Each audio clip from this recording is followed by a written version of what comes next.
Bueno, Manuel Antonio San Clemente, que gobernó entre 1899 y 1900, en lo político se mantuvo y fue un poco muy inestable por la Guerra de los Mil Días y finalmente se derrotó por un golpe de estado que tuvo.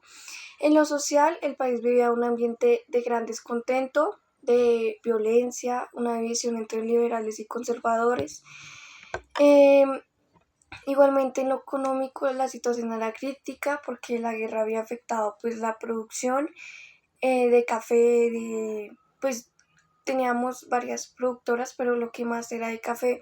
El comercio y las finanzas públicas cayeron. Y en lo cultural no hubo avances como relevantes en ese gobierno, por la atención estaba puesta en el conflicto armado pues que estaba en ese momento. Eh, Luego sigue Rafael Reyes Prieto, presidente de 1904 a 1909, que marcó un cambio importante en Colombia y en lo político. Modernizó el Estado, centralizó el poder y buscó reconciliar a los partidos para poner fin a las divisiones. En lo social trabajó por la paz interna de años de guerra. En lo económico impulsó la construcción de obras públicas como carreteras, puertos, ferrocarriles, lo que fortaleció el comercio y la comunicación. Y en lo cultural promovió la educación técnica y la científica, apoyando el progreso y la modernización que tenía que tener el país en ese momento.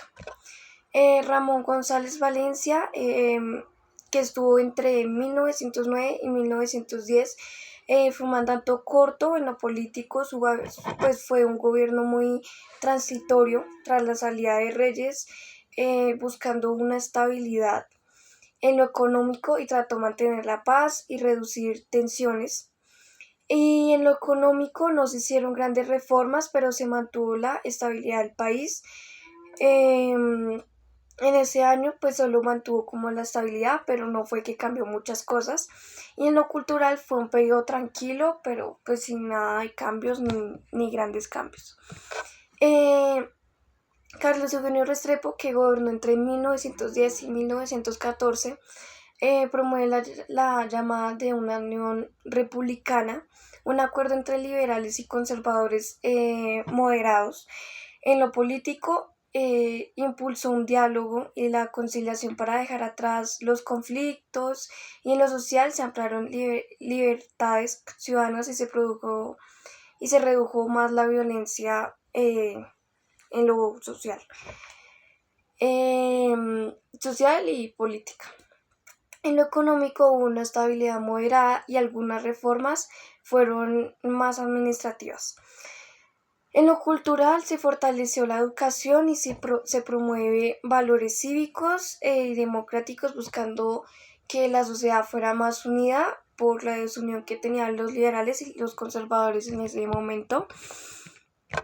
Luego estuvo José Vicente Concha, un presidente de 1914 a 1918, que gobernó sobre la Primera Guerra Mundial, y en lo político mantuvo la neutralización del país frente al conflicto nacional que había en ese momento. En lo social, la población, las personas se enfrentaban a una dificultad por la crisis económica global que había en ese momento. Hubo problemas de disminución de comercio que tenían exteriormente con otros países por la guerra. Hubo problemas que disminuyeron mucho. Y en lo cultural se fortaleció valores tradicionales y religiosos, típico pues de conservadores en esa época, que mantenían como los valores de religión en ese momento.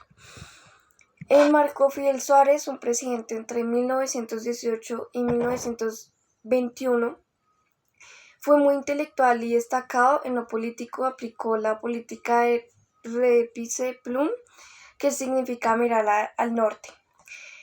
Como eso fortaleció las relaciones entre Estados Unidos y buscó abrir el país a nuevas influencias. En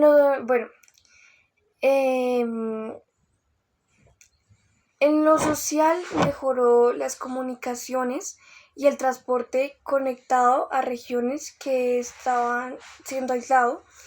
En lo económico hubo crecimiento de grandes exportaciones a otros países por alianzas que tuvo y la inversión extranjera, aunque hubo más desigualdad social, por lo que eso generó pues más controversia.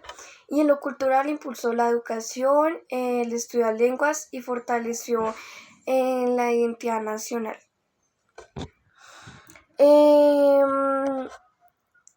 Finalmente, con Jorge Eugene Mallarino, quien gobernó entre 1921 y 1922 de forma tras la renuncia de Suárez, o sea, después de Suárez. En lo político mantuvo la estabilidad institucional, en lo social, en el país vivió un periodo pacífico, tranquilo. En lo económico buscó conservar el orden financiero que traía el país en ese momento y continuó las políticas anteriores que habían dejado los anteriores presidentes, como Suárez. Y lo único que hubo un cambio fue que no, pues en lo cultural, no cambio, que no hubo como grandes reformas que pues se habían visto antes, pero se continuó con una educación y ya los proyectos existentes. Y esos son los presidentes que hubo.